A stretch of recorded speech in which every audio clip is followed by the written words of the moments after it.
Hi, and yes, we're recording. Awesome. Good evening. My name is Lisa Loring. Thank you for joining me. This will be a tarot reading for Thursday, June 24th. In a mere week, June will be over. We're going to be in July. Can you believe it? How did day go for you? Ooh, my crazy hair. I took my bath and all that stuff. Now we're going to do the reading. Let's see what happens. I tried to do the pausing thing last night. Yeah, that didn't work. I don't know. Maybe I'll try it again tonight. Go practice some piano. Do some dental floss maybe. Yeah, so I did a little meditation on it though, and actually this came up for me this morning was unchecked emotion. I was thinking about that Chariot card, which I realize I referenced for the Tuesday reading. I was kind of surprised the Chariot card hadn't come up in that reading. It came up last night instead for Wednesday. But yeah, being in that driver's seat of the emotion, of logic and emotion, of being able to manage ourselves. The Chariot card is also, it's really super crazy, is also a card of Cancer. It's a Cancer card, although it's not like a number 2 or a 4. Or is it? I don't know. Why am I spazzing? Anyway, we'll see if we can find it. But it's not it is actually the card of Cancer. And the mastery of Cancer season is all about emotion. It's the action we take from our emotion. It's the first water sign in the zodiac. And being in mastery of our emotions, it's not, and when I say mastery, let's not mistake that for squelching or driving them under the carpet or not paying attention to them or not addressing them or not admitting them or any of those nots, It's actually about allowing them to be and to be able to not be tsunamied by them. Because remember, it's a water sign. Yeah, it's actually the 7th card, which is a sign of spirit, which is a number of spirituality. Number of Pisces, actually. But it is the 7th card, and that is a number. And our emotions are indicative of what our spirit is trying to tell us. But being able to work with our emotions and address our emotions is the way that we, when we address ourselves and what's going on for us, and then deal with the external, that is when we are in mastery of our emotions and using them as the informative tool that they are. And then we stay out of judgment of others. So I saw a post from Byron Katie on Instagram. I don't know if that's someone you follow, but I loved it. He said, write down 4 judgments about, I'm paraphrasing here, about someone else, and then apply those 4 judgments towards yourself. You're probably meaner about it to yourself. But the other thing is it gives us that's a really good exercise for us to learn the kinds of judgments we hold against ourselves. We don't even realize. And we realize how harsh we are in those judgments. And if we are that harsh to ourselves, although we don't want to be, we are that harsh to where those issues are coming up in the external world, be it in our relationships toward other people, in situations, all kinds of things. But when we can start to see where that's coming up, that's where we get into mastery. And we start to learn to, and I'm going to reference Christopher Witecki, who talked about in today's Namaste Today. He does a an every day he does his weekly that you'll see on YouTube on Serious Joy. But also you'll see if you subscribe to his service, you get access to an everyday pep talk. It's like 30 minutes long. It's fantastic. Another fantastic reference, and I'm going to put it in the notes below, is Dorothy Morgan did a great full moon discussion, the full moon in Capricorn, and she talked about the moon families, and to go back to where the reference points for what we're seeing evolve in this particular moon family, like every 9 months. Moon families come in more than that. They come in like spans of years to eons, but we're not going to go there. She does a really good reference point, and I'm going to put the YouTube, the link to her talk on that, because it might be really interesting for you as we do our full moon rituals coming up into tomorrow here in the Western Hemisphere is when the full moon will be peaking in the afternoon, I think. At any rate, let's do the reading for tomorrow, Wednesday, Thursday, June 24th. And I'm using the Rider-Waite Tarot deck. I did bring in a couple of other decks to potentially use by Kim Kranz, one, the Animal Spirit deck and Guidebook, which you've seen me use before, but she also has this really cool one called the Archetypes, which I feel drawn to this evening. Let's see what we have there. Maybe a commentary from those. So let's clear my energy. Asking all of my angels, my guides, to provide a message for the collective for Thursday. I'm sticking on Wednesday, aren't I? Thursday, June 24th.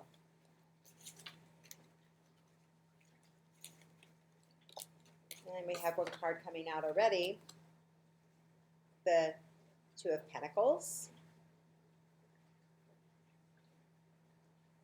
Part of learning to work with one's material resources,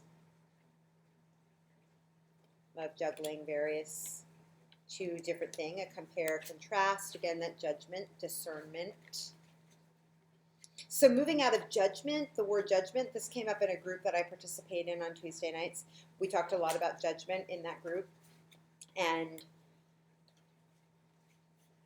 we then talked about the difference between judgment and discernment. And I think discernment and discerning our emotions is when we're working more toward a masterful, in the driver's seat kind of way, very similar to that guy in the chariot. Like, he doesn't have any emotion. He's very focused on what he's doing, focused on himself, and therefore in control of the chariot and control of the cats that are driving the chariot. Cats, controlling cats. Good luck. I have 3. There ain't no controlling cats. Just saying. So we have the Two of Pentacles that have come out. What other commentary do we have from the cards? What other energies do we have to work with on Thursday, the 24th of June? That'll give us guidance on this video. Is a little jumpy. I hope it doesn't come out weird. We'll see. Thursday, June 24th. What does the common collective have? What do we have to share? What messages do we have for the full moon reading? Full moon in Capricorn. Oh, 2 more have come out. The Three of Swords and the Lover's card. Okay. Bottom of the deck is the Sun. Interesting. And the Ace of Cups is back again. And our friend, the Ten of Wands. And we also do have the Moon card. So those are that's a look at the bottom of the deck. Let's take a look at the cards that have come out. All right. So we have the Two of Pentacles, the Three of Swords, and then the Lover's card. I mean, the very basic read on this is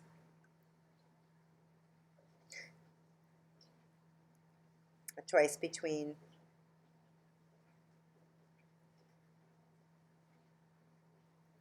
two situations, be it a relationship or it doesn't matter, that it is a decision and something that is to the heart of the matter. A Three of Swords card is always indicative of, a third-party situation. And the Lover's card is also a card of making decisions.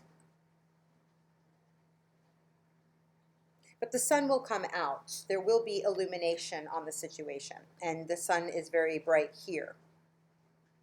Something is coming out to give us illumination and give us a rebirth and put us in a very childlike frame of mind, a childlike faith, if you will. Again, this consistency in the Ace of Cups coming up is, again, that kind of baptism, that rebirth, that freshness, that newness, that being in your most base element, taking care of, all of these, there's so many, in baptism, you aren't wearing any clothes. Oftentimes people disrobe in order to go into a river for that kind of thing. The people depicted here in the Lover's card, they're naked. They're in their most, they're down to their, again, the heart of the matter. There's no confusion about what your heart wants. Or the confusion is becoming less and less because the sun is shining on it. In the glare of the sun, it is hard to ignore. When we have a full moon, the sun is reflected off the light of the moon. And in the light of the moon, the full moon, we often find things revealed to us about our subconscious, our unconscious, the things that we don't necessarily want to look at because the sun is shining and it's reflected, that subconscious is coming to light. It is not hidden like it is in the new moon. And there are things often at a full moon that we must get rid of. And so it may feel heart-wrenching to do this kind of release.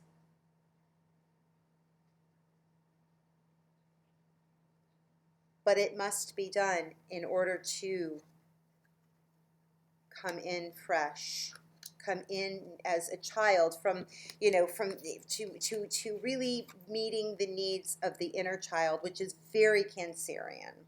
It's a very Cancerian and a Mars in Leo kind of thing. Mars is in the sign of Leo right now, and Mars is definitely calling for that from us, to listen to the heart, to let the heart. Mars also represents the ego, the male principle, our drive and our motivation, and we are really driven right now to go for what our heart wants, and that may require a choice. The back and forth of the mind. And with the Three of Swords, these are swords. These things that have been piercing our heart, we can continue to allow them to pierce our heart and to disillusion us, to delude us. Thought processes that continue to keep us from getting what our heart wants. Or we can go for love, or we can go for the things that we do love. Or we can continue letting old tapes stab us in the heart and self-sabotage us. You may be continuing to juggle forever, about it. Or we can be in a fresh perspective on things. We can be in that childlike hope and faith and confidence that all will be well. Again, the hand of the divine coming in. To cleanse and clear our emotions. This is a very clean, beautiful, fresh pond, not the kind of murky water like you would normally expect as a lily pond. The peaceful way is in surrender to the heart. Maybe pulling these swords out and discarding them forever.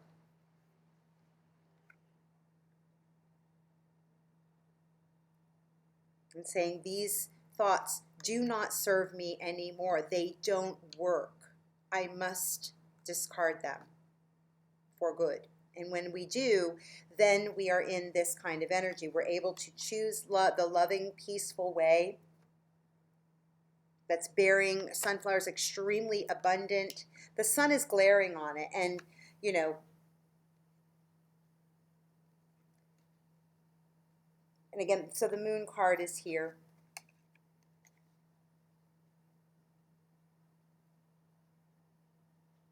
The Ten of Wands card as well, and the Ten of Wands here is,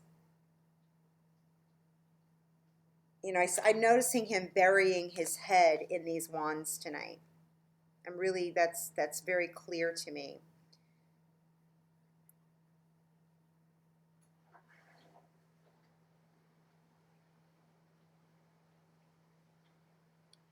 But when we pick up, he's choosing to pick up these wands, or maybe he's setting them down. He's setting, you know, finally, when we do set, tonight what I'm seeing is when we take the time to listen to what's coming up in the light of this moon,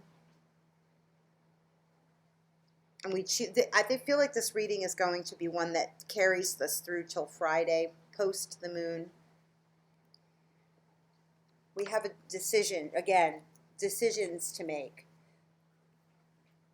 But it's a celebration. You know, he's got to, you know, we pick 3 cups out of this, take them to the party, and have some fun. Choosing with our feelings, what our subconscious is telling us. There's no denying this. It's time to really listen to to the old racket that keeps us in pain. But we do make a decision. We make a decision for something else. We're going to put down the burdens. We're going to put down the burdens. You know, the next card that comes up here is the Seven of Cups. And, you know, you have, you know, so we're putting down the burdens in the light of this moon. We're releasing something. Something is being released. You can either keep burying your head in this, or you can release it and let it go and have an open hand. See, this individual has hands open and is making a choice to choose from the emotions, to go for what feels real and true, the one true, these 3 at the top. And those are coming to the party. And again, we once more have the hand of the divine coming in with the Ace of Wands. The only swords I see, the only thing that is indicative to me of the mind coming in are these. So this is where the mind comes in, and it's the old tapes that are actually keeping us away from the love and the peace and the contentment that we seek. If we can dare to shine that light on those thought processes, go back, those 4 judgments. What judgments are you holding against yourself?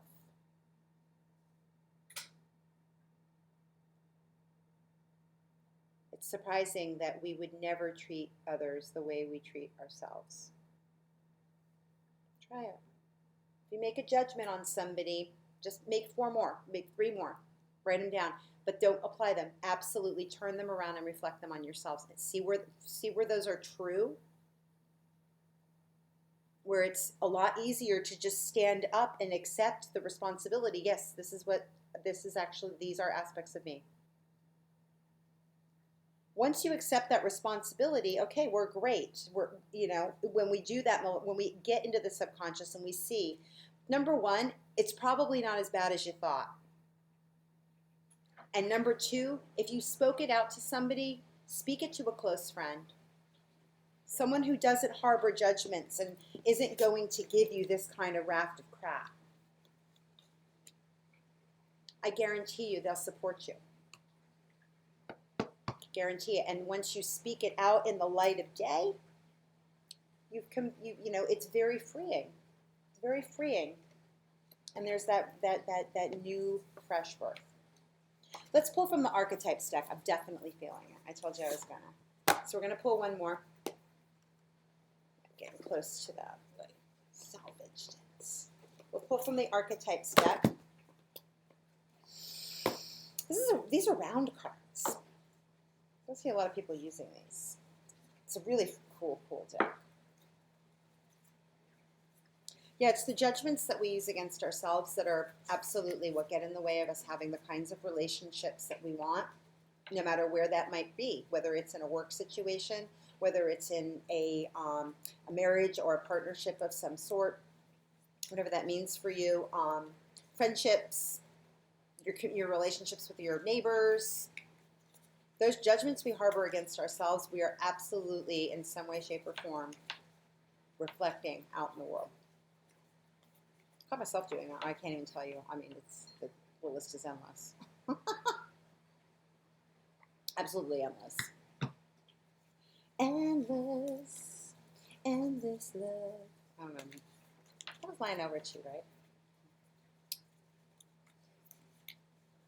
His birthday was the other day. Happy birthday, Lionel Richie. All right. So what does the Archetype deck have to say? Ooh, that's a lot of cards. I don't think I've ever used these in a reading. I might have gotten them after I stopped reading last year for a little while. I think I did. I got them last fall sometime. But I do like them a lot. What is the message? Although I do agree with my girlfriend Haley that the round cards are difficult to work with. But this isn't what he's stopping. What is the message from the Archetypes deck on this tarot reading? We got a lot of major arcana that came out in this one too. The major arcana are, and that's just the times we're in. 2021 is a very wonderful year of spiritual awakening, but that can feel like a lot. There's a lot of reflection. That exercise that Byron Katie had posted on Instagram, just keep using that one all year long. You'll be amazed to see the growth. What is the message from the Archetypes?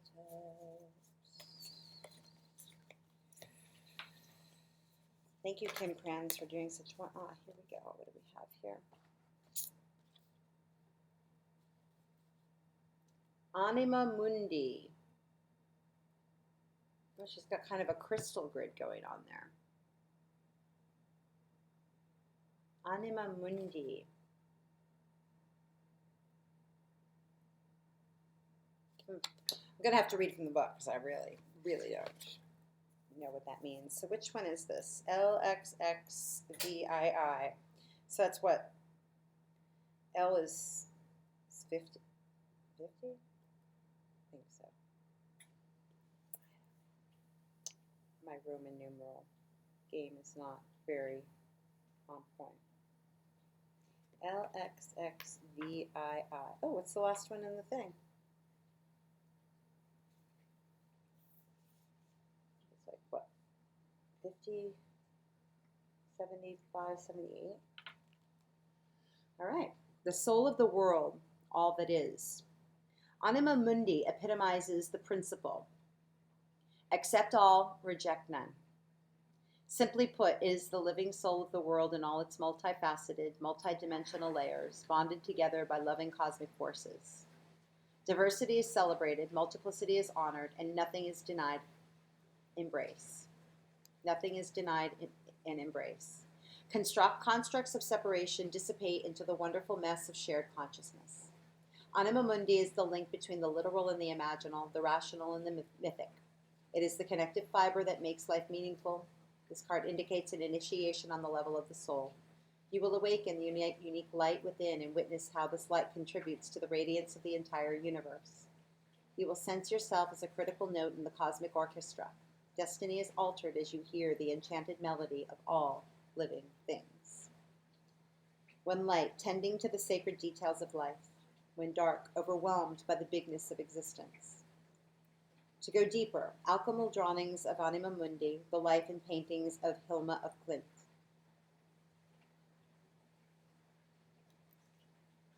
The embrace of Anima Mundi is available anytime, anywhere, to anyone, day or night, rich or poor. It is the process of unveiling our resistance to its love.